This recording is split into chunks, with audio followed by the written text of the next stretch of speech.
Hello, I'm Ken Burrell from The PMO Professionals. and this is Scary Scars Shared. In these interviews, I ask real project managers to share in around 10 minutes what they've learned from their most challenging project management experiences. If you're new here, you might want to consider subscribing to the video channel or the podcast. Today, I'm delighted to be joined by David Evans, who's going to share his experiences with us. Hi David, I'd like you to start by introducing yourself and giving us a flavour of your background and how you got into project management. So, David Evans from CBRE. I have been a project manager for 18 years. I first got into project management off my building surveying course from university on the sandwich year, where I went to Bristol, not really knowing a lot about project management. Took a sandwich year, and the role wasn't building surveying, it was project management, right. And they sort of threw me in at the deep end, doing projects all around the country that I had no idea what I was doing. So it was very much a baptism of fire. From there, I then went back to the same company after university, did 4 or 5 years of project management on big, sexy industrial sheds all over the country. And then about 13 years ago, moved to London, where I've predominantly done project management, but for corporate occupiers across numerous sectors, from concentrating on legal for one period of time, but across media, tech, finance, insurance, pharmaceuticals, you name it. I've probably done something in that sector, varying in sizes from probably the smallest 5,000 square feet up to about 250,000 square feet, but very much felt that the size didn't really matter in many respects. Right. It was the same process. It just was elongated in the time it took to do that process. So, looking back over your project management career, can you think of an example of a scar, so something that went wrong on a project or that was challenging, or what you learned from it?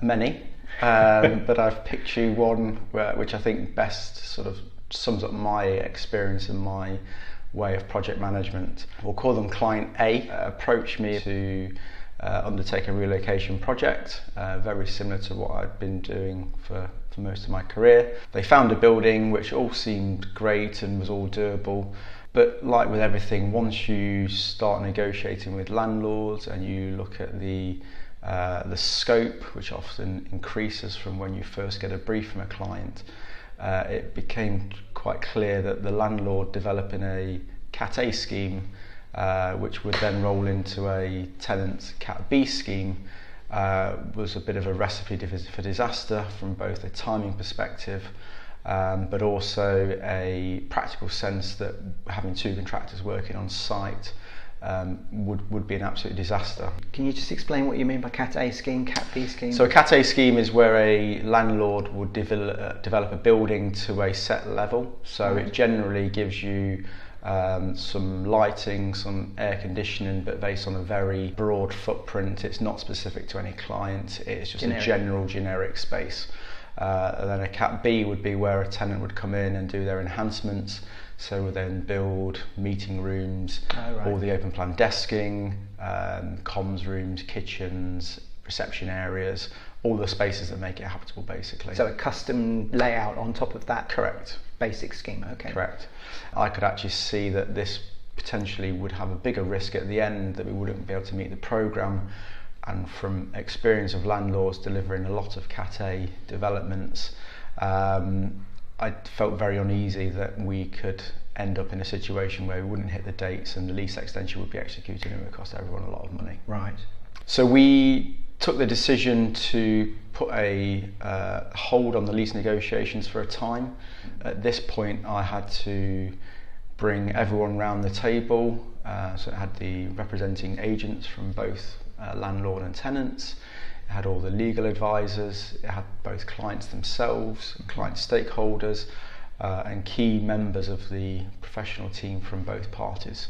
So it was about a 25-person meeting coming together to try and look at a Cat A, Cat B tenant delivered scheme as opposed to a Cat A, Cat B, landlord and tenant scheme. Right. So that's the client doing both the Cat A and the Cat B work. Correct, conjoined together. So we had a huge amount of work streams happening at the same time, going against everything the book ever tells you to do. Right. But it was in the interest of everybody to get us to a point where we could actually start to look at developing and delivering this project to the end date that the client had.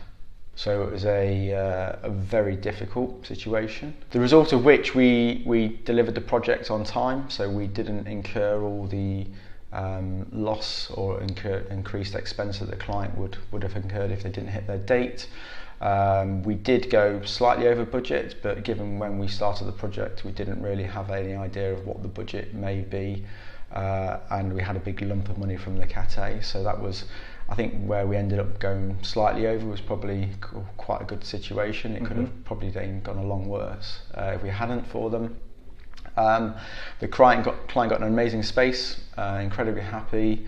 They all moved in on time. They relocated. I think lost 3 people in the relocation, which when you're talking of over 1,000 people, I think that's to be admired in terms of losing just 3 people just from a geographical perspective. So on the basis of that experience, what did you learn and what would you recommend to other people that they should do?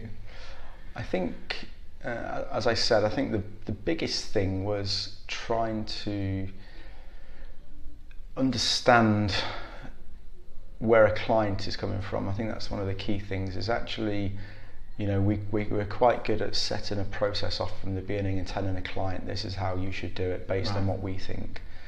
Actually, every client is different. They have different goals, different objectives, different drivers for a project. I think you really need to get under the skin of the client first to understand what they are, and then set your stall out and put your program against that, because you know, quite often we are very brash and we think that we know everything and clients should do exactly what the PM says, and if they don't, they're idiots because they've never done it before. And in many ways we are right, but I think really understanding what the biggest drivers for clients are, and actually understanding and realising what that means to them and doing your plan around them is probably the best way. I think, and that's where it goes back to that flexibility. You need to put something in place which allows you to be flexible and sort of roll with the course of the project. I think having a fixed plan from day one, I would say 99% of the time, by the time you get to the end of the project, that program's never followed it through. So I think being flexible and adapt programs and way things roll through a project was probably, out of everything I've done, was the biggest thing I took away. David, thanks for your time, your openness and your insights. So today we've heard from David about a particularly challenging project management experience, how he recovered from it and what he learned from it. My challenge to you is, what can you learn from this? What will you do differently in your projects as a result? Let me know in the comments. If you enjoyed this interview, let me know by leaving a comment or a like or both, or by sharing it with others on social media.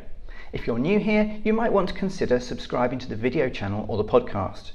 If enough people think these interviews are worthwhile, I'll make more of them. If you want to share your scars in one, let me know. For other videos on project management topics, take a look at my video channel.